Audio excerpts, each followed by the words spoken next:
Hey guys, how's everybody doing tonight? So tonight I have Labo. Can you guys make that out? Rose 31. And this is the 50 ml. That is the bottle. Love it. It is very simplistic, almost handmade looking, and that's what they're going for, I think, is like that homemade, handmade look. I love it. There's the top right there, Le Labo.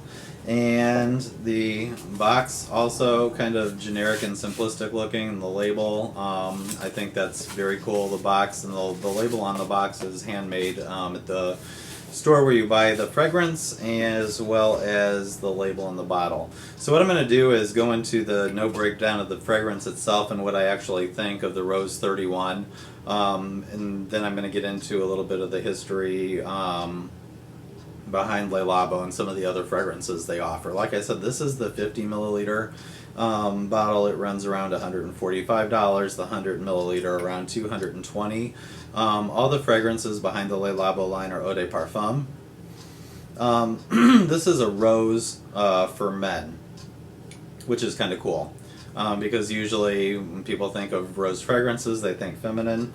This one is not at all. Don't find feminine in the least.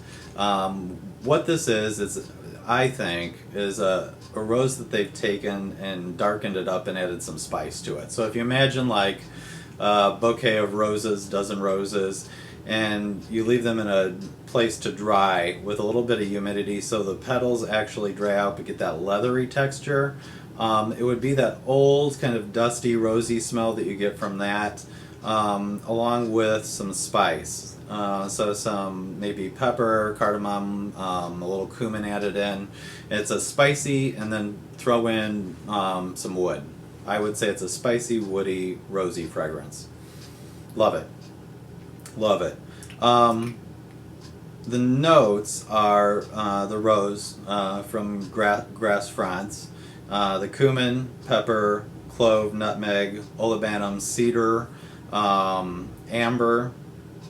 It's got guaiac wood, oud, cistus, vetiver, and animalic notes. The perfumier on this, and I don't know how to pronounce the name, Daphne Bugey, Bougie, no idea. The top is described as being a light citrus with a dusty spice, and then a cumin note and some cardamom and coriander. Mid notes, rose, vetiver, cedar, with the base of guaiac wood, oud, and animalic musk. I don't think it's a heavy fragrance. I would say it's a warm, spicy, woody rose, definitely. Top is beautiful. You get a little bit of that citrus combined with the spice, a little cardamom and a little bit of the cumin, which actually almost gives it kind of a sweaty note, but not in a bad way, because you got that citrus on top of it. And then the rose and a little hint of the vetiver start to come through in the mid. I've got a drier version on my left wrist here. I would say, yeah, the rose and that, just a little touch of vetiver come through in the mid. And then what you get once it dries down completely is like a cedar guaiac wood with a light musk, and then that rose just hovering right above the top of it. It's really nice. It's not too strong. I would say all 4 seasons, summer, spring, winter, and fall, you would be fine. I think you would be fine day or night with it. I wouldn't see any problem with wearing it to work or wearing it out for the evening. Very versatile fragrance. A warm, woody rose. It's not really, I wouldn't say it's a rose soliflor. It's more of a spicy wood with rose in the background to me. It's not like the Amouage Lyric, which is, I think, is a sweeter, stronger rose scent. And it's not really like the Tower Incense Rose, which is another lovely one, but that's more of an incense, frankincense kind of rose. This is more of a wood spice rose. So on to Le Labo now. Fascinating perfume house. What happens is when you go in and order a bottle, they actually get their essential oil, their base. It's a maturated essential oil, and that at the store, if you're at Barney's or the Labo boutique, they take those out, and they have them refrigerated, I believe, to keep them fresh, and then they blend that in front of you with alcohol and water, and it's kind of scientific, cool looking. They do it like in a little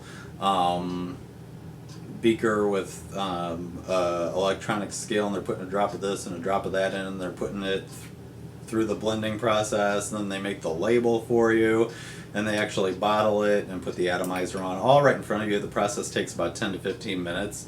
The oils are composed in Grasse by perfumiers, and then it's sent over to the stores where they actually make it in front of you. So kind of cool process, very neat thing to watch. I watched the whole thing when they made mine.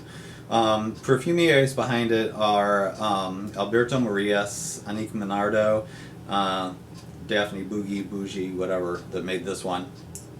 Maurice Roussel, Frank Volkel, Francois Caron, Michel Almerac, I think it's pronounced, and Mark Buxton. Like I said, the oils are kept refrigerated, and then they're blended for freshness right in front of you. They do have a city exclusive line, which runs more expensive than the actual baseline, and those are fragrances that are only available in the certain city where they originate. In some cases, you can call the stores where in the city where the fragrance is located, and they'll send it to you. In other cases, not. So, for instance, the Tuberose 40 is only available at New York locations, Gaillac 10 in Tokyo, Poivre 23 in London, Musk 25 in LA, Vanille 44 in Paris, Bay Rose 26 in Chicago, and Aldehyde 44 in Dallas. So how Le Labo works is each of the perfumes are built around a primary natural essence. For instance, with the Rose 31, it's built around rose, obviously. That comes directly from Grasse, and then the perfume is named after that principal essence and the number of ingredients used to compose the perfume. So Rose 31, rose being the principal essence, 31 ingredients went into making it, for instance. The most that I saw was the Vetiver 46, the Vanille 44, and Aldehyde 44 as to the most ingredients in the perfumes. As far as what else they carry, Le Labo carries vintage candles, and those are kind of cool because they look like little dinted up paint cans that they come in. I think it's really cool. They're $60 for those, the vintage candles. They give you about 50 hours of burn time, and they're all soy. The $60 ones in the vintage collection are 195 grams, or they have a classic collection, which comes in a glass jar, and those are 65 burn hours for $70, 8.6 ounces.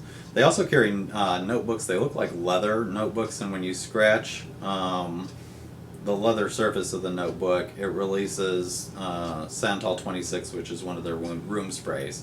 They carry room fragrance to spray your curtains with, or your room.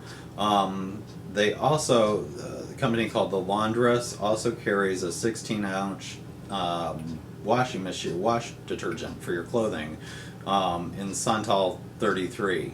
Which is kind of cool. The Santal is my other favorite fragrance in addition to the Rose from Le Labo, but that's like $45 and it seems expensive for something to wash your clothes in.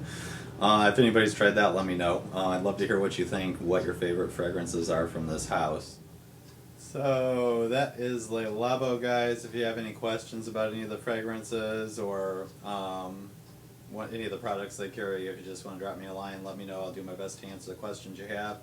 Appreciate everyone's support and comments so much. Let me know what you think of this house. You guys have a good night, and I'll talk to you later.